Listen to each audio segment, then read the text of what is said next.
और वायु तूफान से मुतालिक बड़ी खबर यह कि इसने अपना रास्ता बदल लिया है। इसका रुख समुद्र की जानिब हो गया है, यानी अब वायु तूफान गुजरात के साहिल को छूकर गुजरेगा, गुजरात के साहिल से टकराएगा नहीं। लेकिन गुजरात पर से वायु तूफान का खतरा अभी टला भी नहीं है।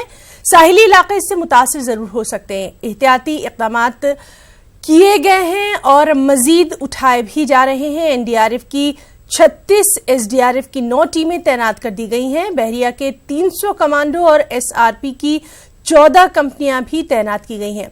वहीं सौराष्ट्र की अगर बात करें तो सौराष्ट्र के कच्छ से 3 लाख लोगों को महफूज मुकामात पर पहुंचाया गया है और सोमनाथ, पोरबंदर और द्वारका में भारी बारिश का इम्कान है। सूरत, भुज, केशव, जामनगर, वडोदरा, अहमदाबाद, देव, पोरबंदर और भावनगर में हालात नॉर्मल है, लेकिन 30 से 40 किलोमीटर फी घंटे की रफ्तार से हवाएं जरूर चल रही हैं। महकमा मौसमियात का भी कहना है कि भले ही वायु तूफान ने अपना रास्ता बदल लिया, लेकिन गुजरात पर से इसका खतरा टला नहीं है।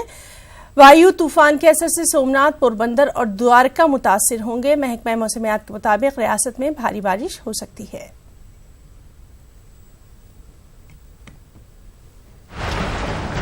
एक चेंज हुआ है, क्या कहें? अभी फिलहाल साइक्लोन, वेरी सीवियर साइक्लोन है, वायु है, उसका मूवमेंट अभी नॉर्थ वेस्टर्ली मूवमेंट है। कुछ क्षण के लिए नॉर्थ वेस्टवर्ड रहेगी, उसका बाद नॉर्थ वेस्टवर्ड रहेगी। जस्ट वो सौराष्ट्र कोस्ट को स्किट करके जाएगी। लैंडफॉल दो नहीं होगी, लेकिन कोस्टल सौराष्ट्र अफेक्टेड रहेगी।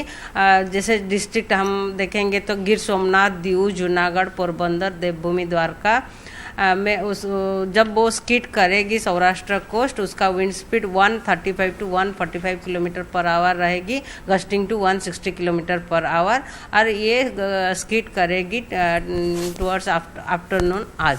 अच्छा मैडम, पहले हिट करने वाला था साइक्लोन, अभी हिट नहीं करने वाला है, तो किस प्रकार से चेंजेस रहेंगे और क्या खतरा अभी टला है कि खतरा अभी भी मंडरा रहा है? क्या अभी भी खतरा है, खतरा कोई टला नहीं है। विंड स्पीड स्ट्रांग रहेगी, heavy to very heavy and extremely isolated extremely heavy rainfall भी रहेगी कोस्टल सौराष्ट्र में। जैसे मैंने बोला है कि द्वारका, गिर सोमनाथ, जूनागढ़, दीव, पोरबंदर, देवभूमि, द्वारका में रहेगी।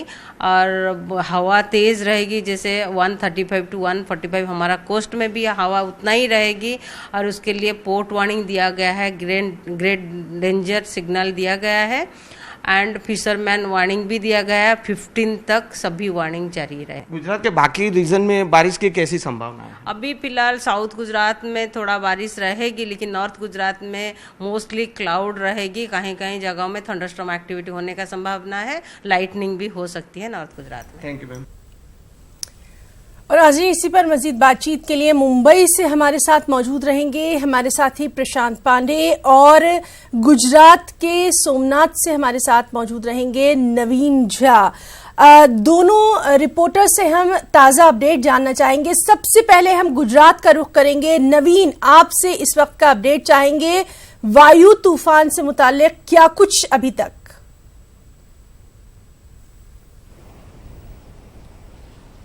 हिना, देखिए ये पूरा जो वायु तूफान था उसको लेके एक घबराहट थी, एक चिंता थी कि जो गुजरात के सौराष्ट्र, कच्छ और जो खास करके पोरबंदर, देवभूमि, द्वारका, गिर सोमनाथ जैसे जो इलाके हैं उसके अंदर ज़्यादा इफेक्टेड कर रहा था। जो हिट होने की बात थी, हिट होने को लेके कि जिस तरह से उसकी जो पावर है वो काफ़ी जो गाँव का इलाका है उसको नुकसान पहुँचाने की दहशत लोगों में और तंत्र में लग रही थी। लेकिन अब एक अच्छी बात यह है कि आज सुबह ये समाचार सामने आया कि जो ये वायु तूफान है वो हिट नहीं करेगा, लेकिन जो गुजरात का समुद्री इलाका है वहां से वो जरूर से गुजरेगा। अभी मेरे कैमरामैन है, मैं उनको, आप जो न्यूज 18 उर्दू के जो दर्शक है उनको दिखाना चाहूंगा कि किस तरह से जो अभी वायु तूफान को लेके जिसका असर दिख रहा है। हालांकि वो हिट नहीं करने वाला है, लेकिन वो जो गुजरने वाला है उसको लेके भी आप देख सकते हैं कि ये सोमनाथ मंदिर है, उसके पीछे का ये समुद्र है जहां लहरें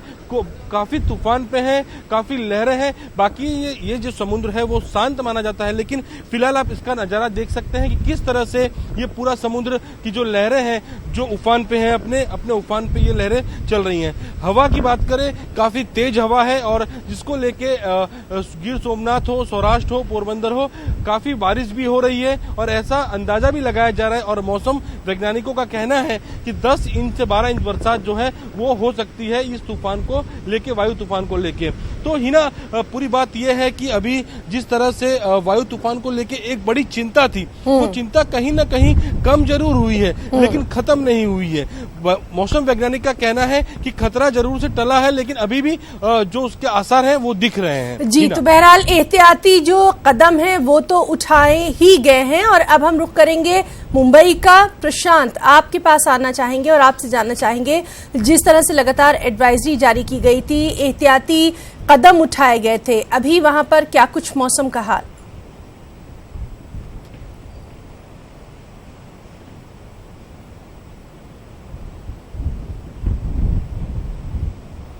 माहौल था और जिस तरह से तूफान वायु मुंबई से हट चुका है, यहाँ से खतरा हट गया, ये कल बात मौसम विभाग की तरफ से स्पष्ट कर दिया गया था। लेकिन अलर्ट जो है जारी किया गया है। मुंबई के जितने भी चौपाटी हैं वो आज के दिन के लिए पूरी तरह से बंद कर दिया गया। लोगों को हिदायत दी गई है कि लोग जो है चौपाटी के आसपास न जाएं।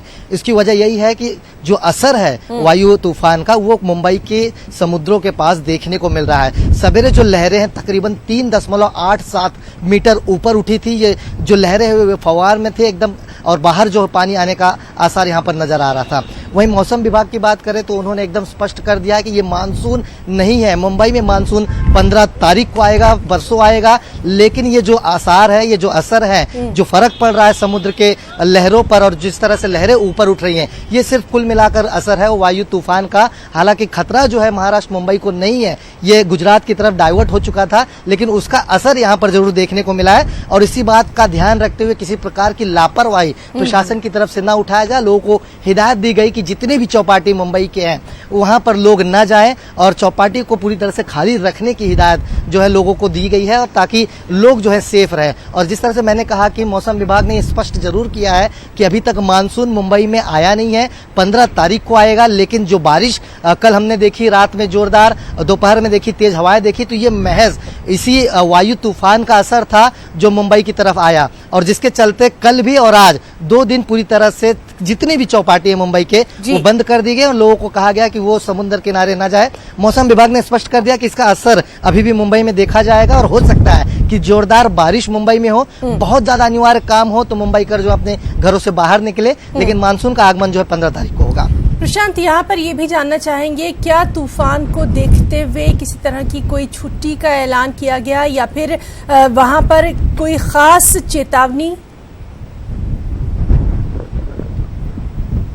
जी बिल्कुल, देखिए मैं अगर आपको दिखाने की कोशिश करूं, कैमरामैन से गुजारिश करूं कि ये पूरा रो दिखा है, तो चौपाटी का ये पूरा रो आप अगर देखें, जहां तक देखने की शक्ति होगी वहां तक आपको चौपाटी पर बहुत कम लोग दिख रहे होंगे। इसका सिर्फ एक ही वजह है कि जिस तरह से हिदायत दी गई लोगों को कि कहीं कोई ना जाए। हालांकि विशेष छुट्टी अभी तक तय नहीं की गई है और मौसम विभाग ने जो पहले स्पष्ट कर दिया था कल दोपहर तक कि जो तूफान वायु है वो मुंबई से होकर नहीं जाएगा, ये डाइवर्ट हो चुका है टुवर्ड्स गुजरात, और इसका यही असर है कि यहाँ पर जो है छुट्टी का अभी कोई ऐसा ऐलान नहीं किया गया। लेकिन सावधानी बरतते हुए प्रशासन ने और साथ ही साथ मौसम विभाग की बातों को ध्यान में रखते हुए लोगों को समुद्र किनारे से दूर रहने की हिदायत दी। जिस तरह से मैंने कहा कि सवेरे का जो माहौल था, लहरें काफी ऊपर उठ रही थी, 3.87 मीटर ऊपर उठना, यानी तकरीबन 18 फीट ऊपर जो है लहरें उठी थी और बाहर जब है यहाँ पर चौपाटी पर पानी आ रहा था। सावधानी जो है प्रशासन की तरफ से बरती गई है, लोगों को सावधान कर दिया गया है और ये भी कोशिश की जा रही है कि जो चौपाटी पर लोग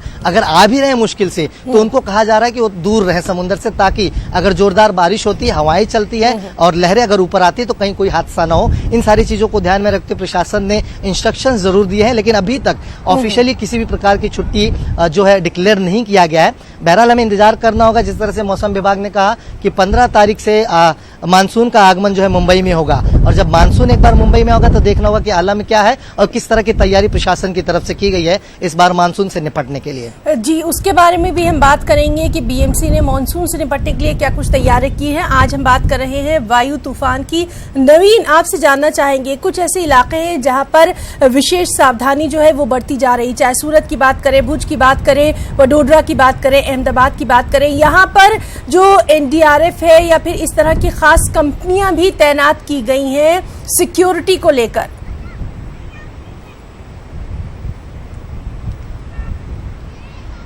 हिना, जरूर से ये जो पूरा वायु तूफान को लेके जो भी तैयारियां हैं वो हर तरह से पूरी तरह से तंत्र ने अपनी किसी को भी किसी की जान की समाचार तंत्र तक ना पहुंचे, मतलब कि किसी की जान इस वायु तूफान में ना जाए, उसकी पूरी जो सावधानी है वो रखी जा रही है। अभी मैं आपको दिखाऊंगा, इतनी हवा है यहाँ पे हिना कि काफी तेज हवाएं चल रही हैं, जिसको लेके जो समुद्र है वो लहरें भी आप देख सकते हैं कि किस तरह से चल रहे हैं। कहीं ना कहीं मैं आपको बता दूं कि जो इलाके हैं खास करके पहले गिर सोमनाथ या पोरबंदर, देवभूमि द्वारका, कच्छ, ये 4 से 5 जिले ऐसे हैं जहां पे इसकी असर ज्यादा देखने को मिल रही है। खास करके एक बात क्लियर की है मौसम विभाग ने और तंत्र ने कि अभी भी अलर्ट जारी है, एनडीआरएफ की टीम अभी भी काम कर रही है और अभी भी लोगों को जो समुद्री तट है वहां जाने से रोका जा रहा है। काफी जगह पे जो खास करके वेरावल चौपाटी है वहाँ वो चौपाटी भी बंद कर दी गई है। तो अभी भी तंत्र जो है, विभाग जो है अपना काम कर रहा है, एनडीआरएफ है वो अपना काम कर रहा है, लेकिन अभी जो खतरा टला है, अभी वो खतरा मंडरा रहा जरूर है, क्योंकि जब तक आज और कल, मतलब कल सुबह तक ये पूरा जो वायु तूफान है वो निकल जाएगा ओमान की तरफ, जो बस सामने आ रही है कि जो समुद्र में जा रहा है, उसके बाद जो है वो राहत की समाचार गुजरात के लोगों को मिल पाएगा। जी नवीन, यहाँ पर एक बात और काबिले गौर है कि जिस तरह से उड़ीसा में हमने देखा था कि वहां पर जब तूफान आने वाला था उससे पहले जो स्टेप्स उठाए गए थे तो हजारों लाखों लोगों की जान वहां बच गई थी, और दूसरा नुकसान जरूर हुआ था लेकिन जान जो है वो बच गई थी। इसी तरह की चीज गुजरात में भी नजर आ रही है क्या?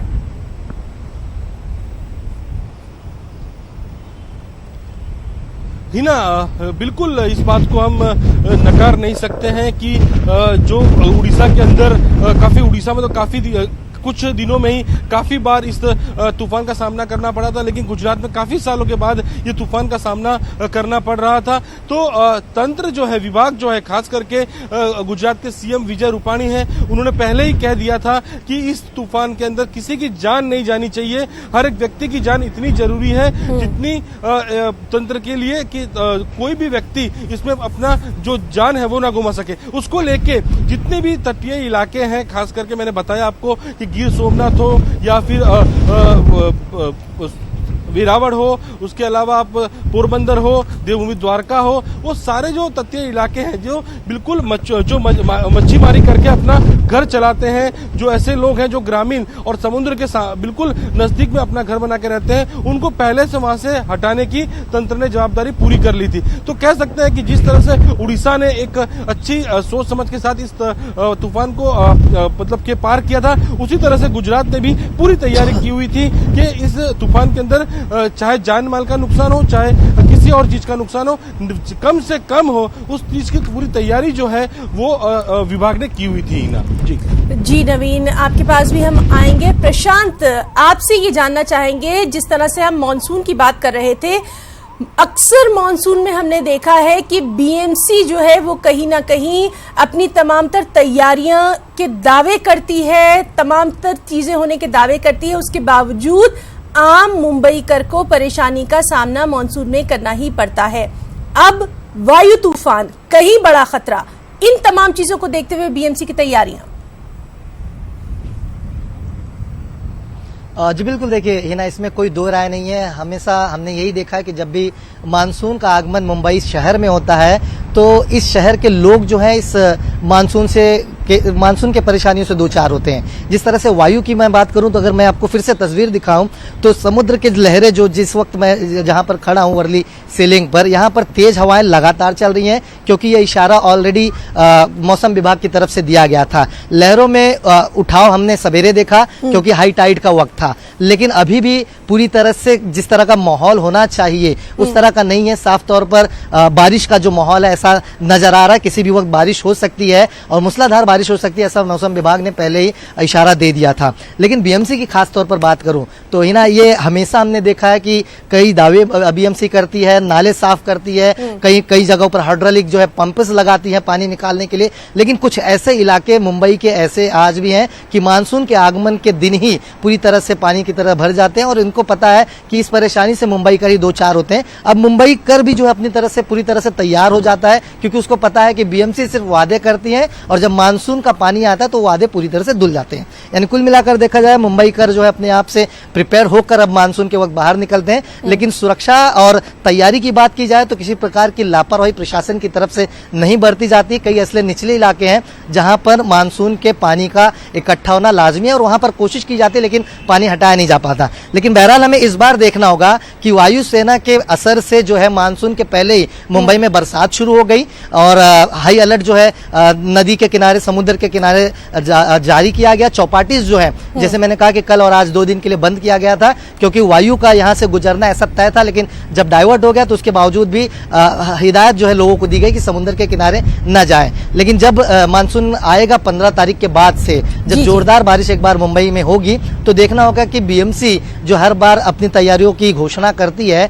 कि मुंबई कर सेफ रहेंगे, सुरक्षित रहेंगे, वाटर लॉगिंग नहीं होगा, तो इस बार देखना होगा कि उनकी तैयारी कितनी कारगर साबित होती है इस बार। प्रशांत, यहाँ पर एक बार फिर से हम उड़ीसा का जरूर जिक्र करना चाहेंगे। जब वहां पर तूफान फानी आया था उसके बाद जिस तरह से वहां एडमिनिस्ट्रेशन लेवल पर लोगों की जानें बचाई गई, जिस तरह से उनको रेस्क्यू किया गया था, वो काफी काबिले तारीफ रहा था। तो वो एक शानदार एग्जाम्पल रही थी कि अगर तूफान का आपको पहले से पता है तो कम से कम लोगों की जान बचाई जा सके। इसी तरह की तैयारियां महाराष्ट्र हुकूमत की तरफ से भी हैं। जी बिल्कुल, देखिए मैं आपको एक चीज यहाँ पर स्पष्ट कर दूं। 26 जुलाई सभी को याद है जब बहुत जोरदार बारिश पूरे मुंबई में हुई थी और पूरा मुंबई जो है डूब चुका था, कई लोगों की जिसमें जाने गई थी, कई घरे जो है बह गए थे।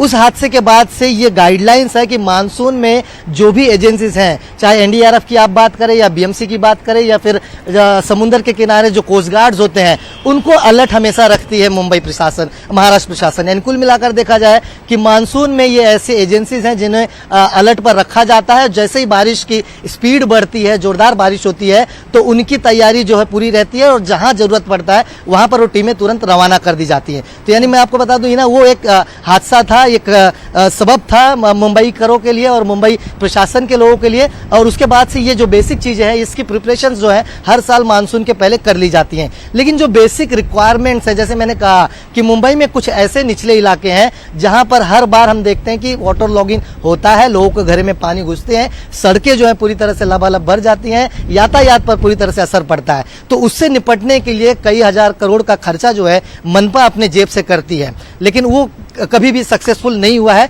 हर बार हर मानसून में लोग परेशान होते हैं। पिछले मानसून की याद मैं आपको दिला दूं कि मानसून में ही एल्फिस्टन का भगदड़ वाला हादसा हुआ था जिसमें 23 लोगों की मौत हुई थी। पिछले मानसून में रेलवे के जो ब्रिज है वो पटरियों पर गिर गए थे, लोग परेशान हुए थे, यातायात रुक गई थी। तो इन सारी चीजों की तैयारी जो है अपनी तरफ से बीएमसी और प्रशासन जरूर करती है, लेकिन जो उनकी बेसिक रिक्वायरमेंट, जो बेसिक तैयारियां होती हैं, वो पूरी तरह से उनके पोल खुल जाते हैं। जो पैसे ये खर्च करते हैं ये बताने के लिए कि इस बार जल जमाव नहीं होगा, लेकिन हमेशा हमने देखा कि मुंबई में जल जमाव होता है। तो हमें इंतजार करना होगा इस बार देखने के लिए कि इस बार की तैयारी बेसिक रूट पे, बेसिक रिक्वायरमेंट क्या क्या बीएमसी की तरफ से की गई है और क्या इस बार वाटर लॉगिंग होगा मुंबई में, या मुंबई में इस बार लोगों को परेशान होना पड़ेगा या नहीं होना पड़ेगा, ये मानसून के आगमन के बाद स्पष्ट हो पाएगा ही ना। जी नवीन, आपके पास आना चाहेंगे और आपसे ये जानना चाहेंगे, जिस तरह से ट्रांसपोर्ट पर सबसे ज्यादा असर पड़ता है, फ्लाइट्स कैंसिल कर दी जाती हैं, ट्रेनों की आवाजाही जो है वो रोक दी जाती है, आम लोग जो हैं वो तो उनके अपने इख्तियार में है कि वो जाएं या ना जाएं, सड़कों पे निकले ना निकले,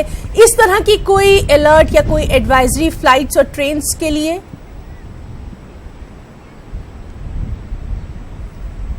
हिना बिल्कुल ये जो फ्लाइट्स है खास करके पोरबंदर और दीव के लिए जो फ्लाइट्स गुजरात से चलते हैं, अहमदाबाद से चलते हैं, उन सारे फ्लाइट्स को कहीं ना कहीं जो है कैंसिल करने की जो विचार है वो चल रहा था। उसके साथ में जो सौराष्ट्र की तरफ से जो रेलवे विभाग है, रेलवे की जो सौराष्ट्र की तरफ गाड़ियां जाती है, वो काफ़ी गाड़ियां जो है ट्रेन जो है वो कैंसिल कर दी गई हैं। स्पेशल कुछ जो ट्रेनें हैं जो राहत की जो सामग्री है वो लेके जो अलग जगह पे पहुंच रहे हैं, वो उनके अलावा जो सौराष्ट्र की बिल्कुल काफ़ी गाड़ियां हैं वो कैंसिल कर दी गई हैं। साथ ही साथ जो एसटी और जो स्थानिक जो बस सेवाएं हैं उसको लेके भी जहां पे ये लग रहा है कि तंत्र को वहां पे बस जाना रिस्की हो सकता है अथवा खतरनाक हो सकता है, उन जगहों पे भी बसें सेवा को रोकने की जो है विचारणा हो चुकी थी और काफ़ी जगहों पे इसका इम्प्लीमेंट भी हुआ है। हिना पूरी बात को देखा जाए तो तंत्र जो है वो पूरी तरह से पूरी तरह से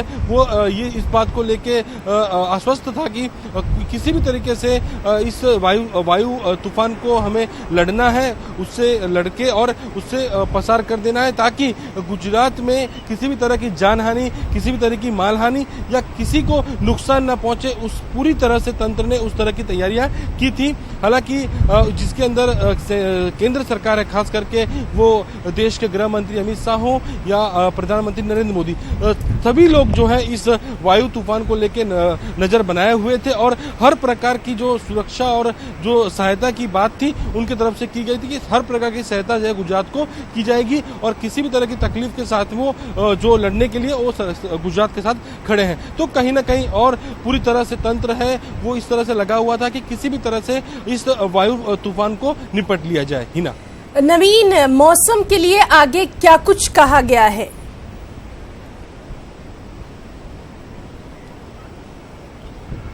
हिना, बिल्कुल मौसम के लिए मैं आपको अभी भी ये नज़ारा बता देता हूँ कि किस तरह से ये आप देख सकते हैं कि मौसम अभी भी बिल्कुल बना हुआ है। जो बादल है, बादल बिल्कुल घिरे हुए हैं और बरसात है कंटिन्यू चल रही है क्योंकि तेज हवाएं हैं। वो भी आप देख सकते हैं कि मैं लाइव दे रहा हूँ, 2 से 3 बार मैं हिल रहा हूँ क्योंकि काफ़ी तेज हवा है, खुद को संभालना भी मुश्किल हो जाता है, इस तरह की हवाएं चल रही हैं।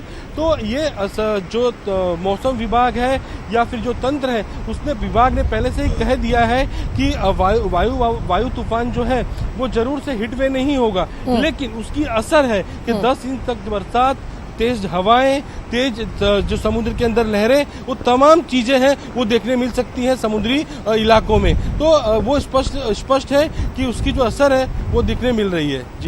जी प्रशांत, जिस तरह से हम बात कर रहे हैं कि मॉनसून तो बाद में आएगा, लेकिन अगर मछुआरों की हम बात ना करें तो फिर शायद हमारा जो ये डिस्कशन है वो अधूरा रह जाएगा।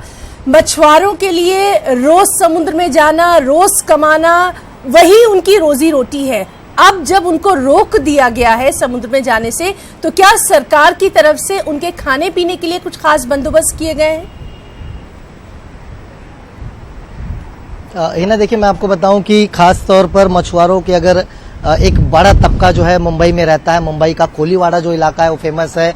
मुंबई के कुलाबा में जो है मछुआरे भारी संख्या में हैं। हालांकि उनको हिदायत इसी चीज को लेकर दी गई थी कि वायु तूफान मुंबई की तरफ से या महाराष्ट्र से होकर गुजरता है तो आपको मछली मार की जो प्रक्रिया है वो रोकनी होगी आपकी। और जैसे ही कल स्पष्ट हुआ कि यहाँ से नहीं गुजरेगी तो उसके बाद कल पर रोक लगी थी, लेकिन आज सवेरे से जो मछुआरों की एक संस्था है उनकी तरफ से इंस्ट्रक्शन दिया गया कि जो बचाव जो किनारे वाले हैं वहां पर मछली मार की जो प्रक्रिया है वो शुरू कर सकते हैं। लेकिन मैं आपको बता दूं कि ये मछुआरे इतनी भारी संख्या में इस प्रक्रिया को अंजाम देते हैं क्योंकि मछली का बिक्री जो है पूरे महाराष्ट्र के कंपेयर से अगर मुंबई की बात की जाए तो मुंबई में भारी संख्या में बेची जाती है। तो इनके पास वो स्टॉक होता है कि जो कम से कम 1-2 दिन या 3 दिन या 4 दिन के लिए वो कैरी ऑन कर सके। और जिस तरह से मौसम विभाग ने स्पष्ट किया था कि 1 दिन बाद जो है वायु तूफान यहाँ से गुजर जाएगा, उसके बाद इनकी जो प्रक्रिया है मछली मारने की उसको शुरू कर सकते हैं। और दूसरी बात मैं आपको बता दूं कि जब मानसून शुरू होता है मुंबई में तो उसके पहले की जो प्रिपरेशन है उन मछुआरों की हो जाती है। उनको पता है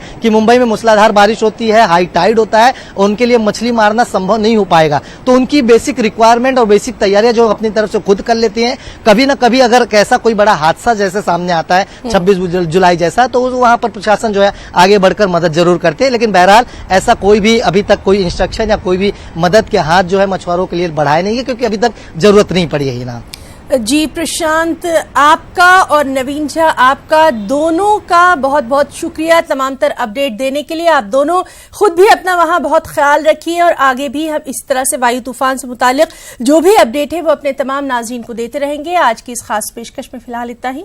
आदाब।